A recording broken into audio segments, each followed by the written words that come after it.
يبقى جميل، نحافظ سواء موجود او مانيش موجود.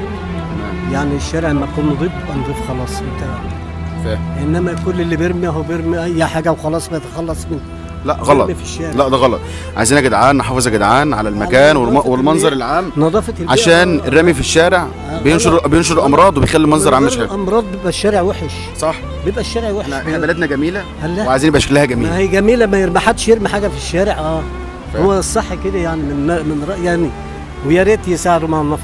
وعايزين برضو يا جدعان برضو ناس كبيره زي عم الناس- سعيد ما نتعبهاش معانا، عشان الناس دي محترمه والناس دي شقيانه. كان احسن. الله يستر. حبيب قلبي عم سعيد. بقول لك يا عم سعيد، حضرتك موافق نذيع الحلقه ديت؟ تذيعها على ان ما حدش يرمي حاجه في الشارع خالص. تمام. ماشي يا حاج. تذيعها بان ما حدش يرمي حاجه في الشارع ماشي يا حاج. بس. انت راجل محترم. والنظافه الله يكرمك انت الاحسن. ماشي. الله يصلحك. نذيع. زيع براحتك عادي. سلام. مع سلامه الله. ألف